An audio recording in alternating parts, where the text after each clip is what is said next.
You ever find yourself wondering what it'd be like to deliver pizza late at night? I mean, really think about it. It's cold, it's quiet, the streets are empty, and it's just you out there, navigating dark roads, pulling up to houses you've never seen before, knocking on doors you're not sure anyone's going to answer. Maybe some of you have done it. Maybe others have just imagined it, heard stories, seen the odd post, and thought, man, that sounds creepy. And yeah, it is. There's something strange about the way the world feels after hours. Like reality thins a little when the shops close and the lights go out. Like things you're not supposed to see get a little bolder. You tell yourself it's just a job, just food, just another delivery. But what if the house isn't empty? What if the person who answers isn't exactly a person? Tonight's stories are about those moments, the deliveries no one wants to talk about, from drivers who took the wrong turn or knocked on the wrong door and saw something they were never meant to. If you're into this kind of thing, quiet chills, eerie nights, stories you'll think about long after the video ends, then I'd love it if you subscribed. Maybe leave a like too. Helps me keep doing this, and it means a lot more than you'd think. Alright, get comfortable. Let's head out into the night. This was a long time ago. I had this gig delivering pizzas for the best spot in NYC, a place so good you'd swear the crust could sing. I'd been at it for a couple of years, just a regular guy in my late 20s, pedaling through the city on my beat-up bike, chasing tips and dodging cabs. The shop was legendary. Cops loved us, cabbies swore by us, even the occasional Wall Street hotshot or actor would swing by for a slice. I liked it well enough. Decent money, free pies when the shift dragged, and a front row seat to the city's chaos. One night in October, though, everything shifted. The air had turned crisp, the kind where your breath hung in front of you, and I'd just clocked in when the boss called me over. He'd handed me this massive order, 10 large pizzas, a mix of pepperoni, sausage, and some fancy mushroom truffle deal we only made for people with too much cash. The address was uptown, Upper East Side, one of those ritzy neighborhoods full of brownstones and doormen who'd sneer at you for existing. It wasn't our usual crowd. Most nights I'd deliver to broke students or barflies, not high rollers. Boss had said it was a rush job, cash paid over the phone, tip included, and told me to hustle. I'd nodded, grabbed the stack, and figured it was just another night. I'd loaded the boxes onto my bike, strapping them into this janky thermal bag I'd rigged up, and took off through the streets. Traffic was a mess, horns blaring, headlights streaking past, the usual NYC roar filling my head. It had taken me about 20 minutes to get up there, legs aching by the time I'd rolled up. The place was a townhouse, 4 stories of spotless brick, windows dark except for a faint glow leaking from the top floor. A heavy black door with a brass lion's head knocker stared me down. I'd felt out of place, sneakers scuffed, shirt reeking of dough and sweat, standing there like a bum outside some millionaire's lair. I'd knocked hard, balancing the pizzas in my arms, and after a minute the door had creaked open. A guy in a suit had stood there, mid-40s, hair slicked back, eyes cutting through me like I was a problem he'd rather not deal with. He hadn't said a word, just nodded and held the door wide. I'd stepped inside, hit with this warm rush of air, wood polish, cigar smoke, and something sweeter I couldn't pin down.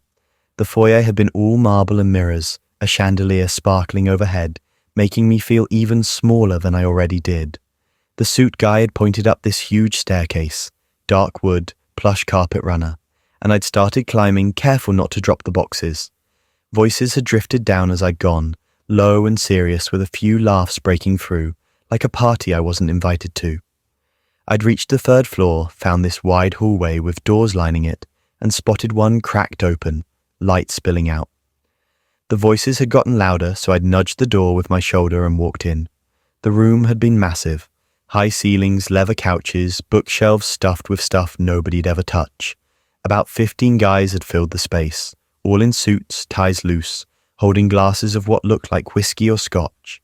I'd recognized a couple of them, not by name, just that gut punch of knowing their faces from TV, maybe the type who'd pop up in debates or news clips or something like that.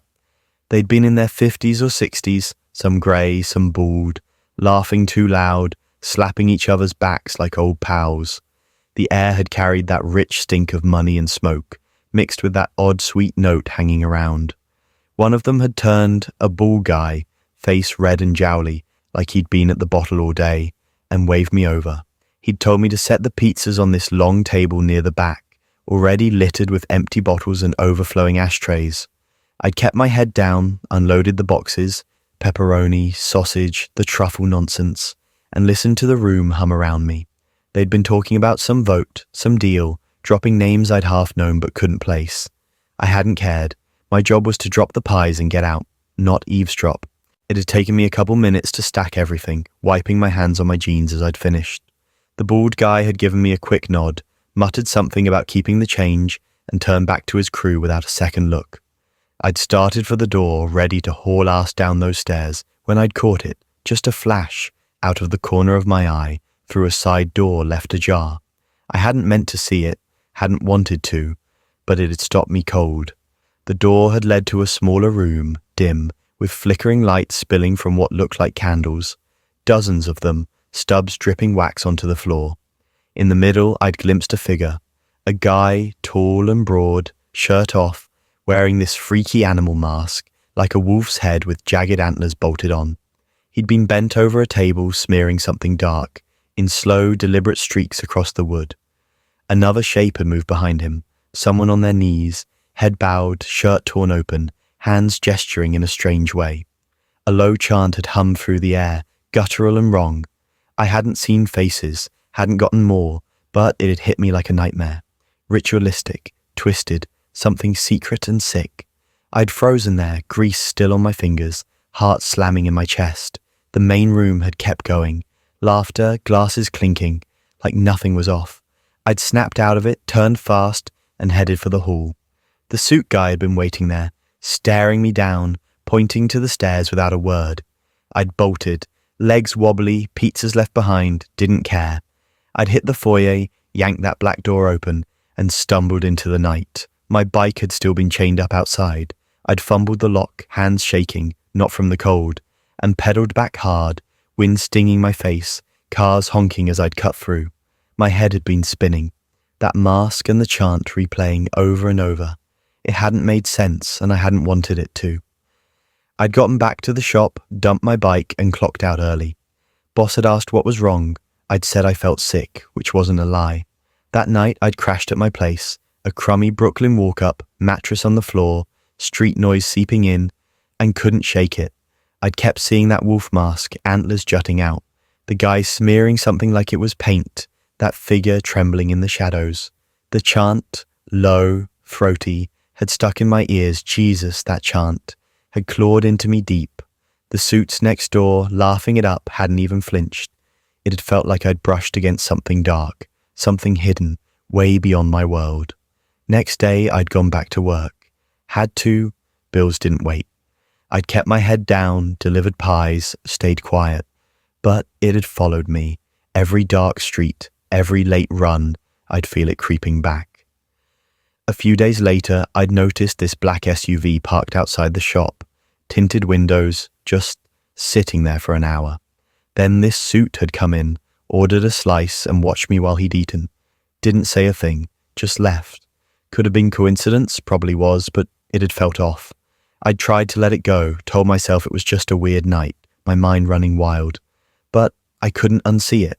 That mask, the chant, the ritual. I'd kept thinking about those guys, the kind who'd maybe look important, shake hands, play the game, all while something twisted hid underneath. I hadn't known their names, hadn't wanted to, but I'd think I maybe catch glimpses of them on the news that fall, all loud and polished, and my stomach would turn. Or maybe it was just people who looked like them. Weeks had passed and it had faded a bit. Had to, or I'd have lost it. I'd kept working, kept biking, kept my mouth shut. Never told the guys at the shop. Didn't want to sound crazy, didn't want to pull them in. But I'd lie awake some nights, hearing that chant, seeing that mask, wondering what I'd stumbled into. Never went back to that address. Checked the ticket later. Just a number, no name, cash payment. Boss hadn't cared long as it had cleared. I'm not sure if maybe I'd see those faces on TV after, grinning, maybe talking policy. And I'd wonder, were they there? Couldn't be right. Did they know? Was it some secret society filth? Some fucked up ritual nobody'd ever pinned down? I hadn't had answers, hadn't wanted them. Just kept delivering pizzas, kept my head low, and tried to forget the night I'd seen something I wasn't meant to.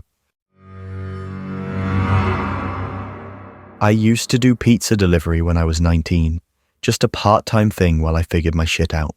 It was winter, dead of January, cold enough your fingers went numb trying to type on your phone outside. We had a storm that week too.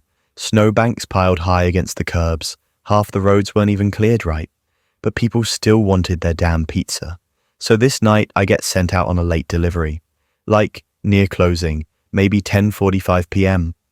The order was weird, 2 large cheese pizzas, no drinks, no extras, cash on delivery. But the address was in this neighborhood on the far edge of town, near the woods, a cul-de-sac with just a handful of houses. Real quiet back there. GPS was acting a little spotty, but I finally found the place. House was dark, like pitch black. No porch light, no lights inside. Driveway wasn't even shoveled. I parked anyway, engine still running, headlights lighting up the snow. The house looked old, kinda sagging in the middle. Windows frosted up. I got out, pizzas in hand, tried the front door. Knocked. Nothing. Knocked again. Still nothing. I was about to call the number on the order when my phone buzzed. Unknown number, I answered. The voice on the other end just said, "Come around back." Basement door. Then hung up. I just stood there for a second, blinking into the cold. The voice, it didn't sound right. It was low, almost like a whisper, but too steady. No background noise either, just flat. But I'd been stiffed before and I wasn't about to eat the cost for 2 large pizzas. So I walked around the side of the house, through snow up to my calves, and found the basement steps. There was a light above the door. It flickered once and then died. The door was already cracked open. I called out, "Hello, I've got your order." Nothing. I nudged the door open with my foot. It creaked like something out of a movie. Inside it was completely dark, the kind of dark that feels thick, like it's pressing on your eyes. I stepped in. Just a few steps, enough to get out of the wind. That's when I noticed something wasn't right. Basements don't usually have that kind of depth. I could barely see, but it felt like the stairs just kept going, like this place went way deeper than a normal house should. The air was freezing and it smelled wrong, not like mold or old wood, something metallic like rust and wet coins. Then I heard it. Footsteps, not above me, behind me on the stairs, coming up, slow, thumping, heavy boots on wooden steps. I spun around, holding the pizza boxes like a shield. "Hey, hello?" I said, trying to sound normal, but my voice cracked. The steps stopped. Silence. I stepped backward into the basement just a few inches, craning my neck to look up the stairwell. Nothing. No one. But I could feel something watching me.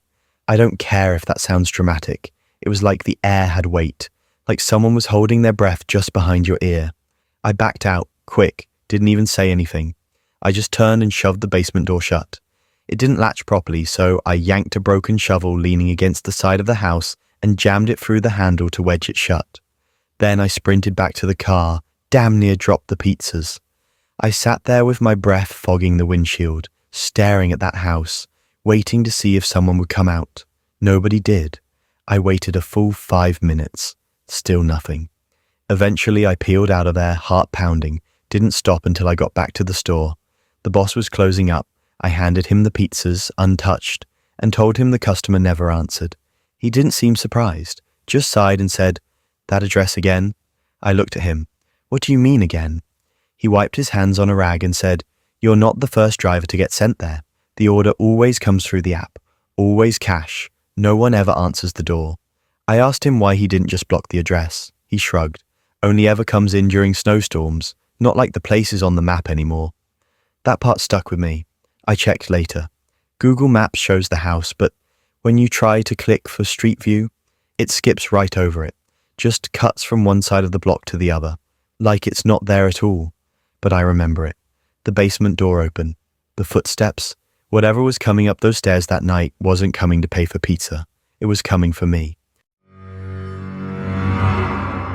This happened when I was about 20, doing pizza deliveries in a small town in Pennsylvania. One of those spots where you've got strip malls on one side of town and woods on the other. It was late October, just starting to get cold enough to see your breath at night. I remember that because I could see mine the whole drive out. This order came in around 9:45, Last delivery of the night. Cash, no tip, but whatever. I just wanted to get it over with. Address was a trailer lot on the edge of town. Now, most of those trailers were easy to find. People lived there year-round. This one, though, was on the far end. Like GPS showed it technically in the park, but the pin was set way off the main loop. It pointed down this old gravel road that disappeared into the trees. I remember sitting there in the car for a second, trying to decide if I should even bother. But the number on the receipt was real, and the note just said, "Delivered a trailer. I'll be outside." So I went. The road got narrow quick, trees on both sides, no lights, no houses, just gravel popping under my tires and branches, brushing the top of my beat-up Civic. My headlights barely touched the edges of the woods. It felt like I'd driven into another world. After about a minute, maybe less, I see a shape ahead. A guy, just standing on the right side of the road, a few feet off the gravel, where the tree line starts. He was tall, wearing jeans and a dark hoodie, hood up, not moving, just standing there. So I slow down, roll the window down halfway, and call out, "You order pizza?" No response. He just tilts his head, not dramatically, just a slow, stiff tilt, like he's curious. So I repeat it. "Hey man, did you order the pizza?" He lifts his hand real slow and points, not at me, not at my car. He points into the woods. Now I'm already creeped out at this point, but I figure maybe the trailer's just tucked back a little, and this guy's too awkward to talk. So I eased the car forward a few feet, engine idling, and lean out the window again. "Where exactly is it?" I ask. Still no answer, just the same arm pointing. Then I see it. In his other hand, he's holding a phone, not up to his ear, not texting, just holding it straight out, screen facing me. The camera light is on. He's filming me. I get this jolt of something, fear, instinct, I don't know. But suddenly I'm hyper-aware of everything. How quiet it is, how far from the main road I am, how I never texted my coworker before leaving. Then I notice something else, movement, further into the woods, just past where he's pointing. It's hard to explain, but it wasn't an animal. It was too tall, way too tall. I caught a glimpse, just enough to know someone else was back there, standing behind a tree, watching, no lights, no voice, no thanks for the pizza. Just two people, one filming, one waiting. I didn't say another word, just threw the pizza box out the window, hit reverse and got the hell out of there. Didn't even check if it landed upright. I didn't stop driving until I was back at the gas station near the highway, where there were lights and people and noise. I sat there in my car, engine running, breathing like I'd just run a mile. Next day, I checked the order history. It was gone, not marked delivered, just gone. I asked my manager about it and he shrugged, said sometimes weird orders slip through the system. But I know what I saw. I still think about that guy, standing there with that camera pointing, and whoever, whatever was waiting in the woods behind him. They weren't looking for pizza. They were waiting for me. So this was maybe 4 years ago, when I was still working at Joey's Pizza out in northern Pennsylvania. It was a quiet Monday night, mid-autumn, sun already down by 6. I was the only driver on shift, which was normal for a Monday, and I was halfway through my last hour when an order came in. Large cheese, no extras, prepaid, decent tip. Only thing weird about it was the name. The customer name on the receipt just said The Offering. I figured it was someone being funny.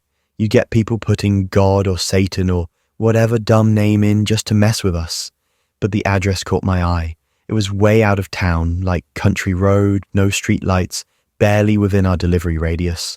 Manager didn't blink, just said, "Drop it off, call it a night." So I grabbed the pizza and headed out. It was about a 25-minute drive, most of it spent winding through narrow roads, surrounded by trees. No other cars, no houses after a certain point. Just dark woods and silence. The address was on a long dirt road with no signage. GPS just said, "Destination ahead." Eventually I saw it, a big old farmhouse, sitting dead in the center of a clearing. Looked like it hadn't been painted in decades, but the windows glowed orange from the inside, flickering like candlelight. And the front yard? It was full of people. I'm not kidding, at least 30 people, all wearing white robes, barefoot, holding candles, just standing there, spread out evenly like a formation, Dead silent, not moving, no talking, just staring at the house. I pulled up and stopped the car maybe 50 feet from them, headlights lighting the edge of the group. No one flinched. I just sat there for a second, unsure if I should get out. Then one of them turned toward me. It was a woman, probably in her 50s, pale, face completely blank. She stepped forward, walked slowly to the driver's side window and knocked. I rolled it down a few inches. "You've arrived," she said, "right on time." She handed me the exact change in cash and said nothing else. I asked if she wanted me to bring it to the door, but she just turned and walked back into the group. No signal, no goodbye. So now I'm sitting there with a pizza in my passenger seat and a yard full of cult-looking people standing around like statues. I didn't want to get out. I thought maybe this was some ritual joke or some local weirdos playing around. But then someone else walked forward. It was a tall guy, bald. His robe was stained.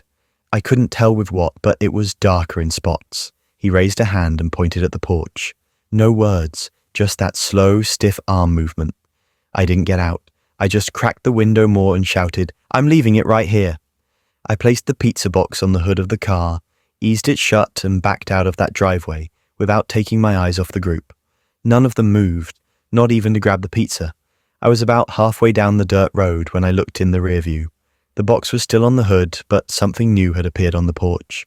A figure, tall, thin, completely covered in red, not just stained, drenched, just standing there, watching me leave. I never took another delivery out that way again. My manager didn't ask about it, never brought it up. But that same address, it popped up in our system 3 more times that winter. Always late, always under the name, The Offering. No one ever delivered. I've thought about what would have happened if I got out. If I walked that pizza to the door, I don't think I was supposed to leave it on the car. I think they were waiting for someone to bring it inside, someone to stay. Back in 2016, I was working as a delivery guy for Mama Rosa's, this little pizza joint in New Orleans that locals swore had the best pies around. I'd moved down there after college, looking for cheap rent and a fresh start, and picked up the gig a couple years earlier. I was in my mid-20s, just a regular guy biking through the French Quarter, dodging drunk tourists and hauling pizzas for tips. The place had a vibe, with spicy sauce and crust that packed a punch, and it kept people coming back. I liked it well enough since the cash flowed decently, and the city always had something going on. One night in late August, with the air so muggy it stuck to you, I got an order that threw me off. It came in right before we closed, 12 large pizzas, half pepperoni and half sausage, nothing fancy but a big haul for that late. The address was out on St. Claude Avenue, pointing to this old theatre I'd ridden past plenty of times. The place had been shuttered forever, with peeling boards and vines choking the brick walls. We didn't usually deliver to spots like that since most of our runs went to bar crowds or hungover college kids crashing near Tulane. My boss, Tony, handed me the stack and double-checked the ticket with a frown. He told me it was paid online with a solid tip, said to be quick, but let him know if anything felt strange. I nodded, strapped the boxes to my bike, and headed out into the humid night. The ride took me past the Quarter's buzz, where jazz faded into the distance and the streets got quieter. St. Claude was a different beast, with flickering streetlights and old houses slumping in the heat. The theatre popped up after about 15 minutes, a faded Art Deco shell with a busted marquee and a vibe like it hadn't seen life in decades. I parked my bike against a rusty pole, grabbed the pizzas, and walked up to the front. The double doors were weathered and warped, but one was cracked open just enough to slip through. No cars sat around, no lights shone, just crickets chirping and that swampy hum rolling in from somewhere nearby. It felt off, but I figured it was probably some squatters throwing a weird party. I pushed the door wider and stepped inside, catching a stale whiff of dust and mold mixed with something sour, like sweat gone bad. The lobby was dim, lit only by a single bulb swinging overhead, casting jagged shadows across cracked tiles and torn posters of old vaudeville acts. A handwritten sign, smudged and curling at the edges, pointed me backstage. I shifted the boxes in my arms and started down this narrow hallway where the walls were yellowed and the floor groaned with every step. Faint voices trickled out as I went, low and steady, more a hum than anything clear. I reached the stage door, nudged it open with my shoulder, and walked into something that didn't feel right. The theatre was huge, with rows of rotting seats and a ceiling stained from years of leaks, but the stage was lit up. Spotlights were rigged to the rafters, throwing a sickly yellow glow over everything. Puppets hung from ropes up there, life-sized figures dressed in patched clothes, with crude, painted faces, swaying slightly. They weren't store-bought toys, but handmade things, stitched from burlap and scrap, with hands showing knuckles and mouths gaped open like they could scream. A guy stood center stage, tall and wiry in a stained jacket, his greasy hair sticking out wild as he fiddled with one, threading a needle through its arm. He turned when I stepped in, locked eyes with me, and grinned with crooked, dry lips. I lifted the boxes and said I had his delivery, keeping my voice steady even though the whole setup was creeping me out. He shuffled over, grabbed the pizzas, and dropped them on a table cluttered with scissors, thread, and a jar of cloudy liquid that smelled sharp, like bleach turned rancid. He opened a box, pulled out a pepperoni slice, and held it up to the puppet he'd been working on. Its head twitched, jaw dropping wider, and he jammed the pizza in. The cheese stretched and the sauce smeared as the thing's mouth closed slow and jerky, chewing with a wet crunch that sounded wrong, like gears grinding meat. I stood there with my stomach twisting, watching that puppet move on its own with no hand pulling the ropes. The guy looked back at me, his grin stretching wider, and waved at the others hanging above. One by one, their heads snapped toward me, carved eyes glinting in the light, mouths working silently. He said I was just in time and asked if I'd stay to see them dance, his voice rough like he'd smoked his lungs raw. The air got heavy and sour, pressing in around me, and those puppets started whispering my name in a faint, jumbled mess that cut through the quiet. I backed off with my heart pounding, leaving the boxes behind as I stumbled over a loose plank and hit the hall. The whispers followed me, growing sharper, spitting out my name and my address, stuff I'd never shared with anyone.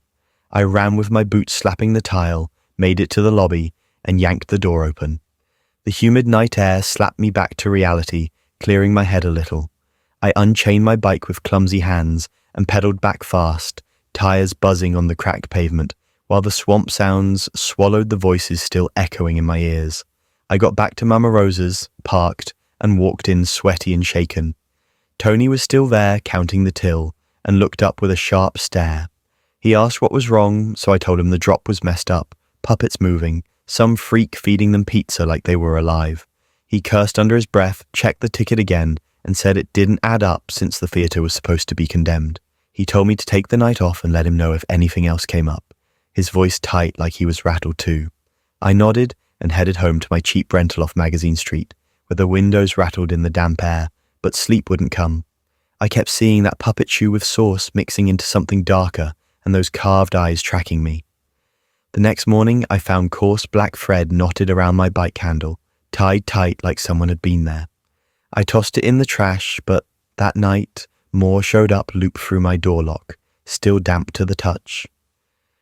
A week later, the same order came in. Same address. I told Tony I wasn't going back, and he cursed again before calling the number himself.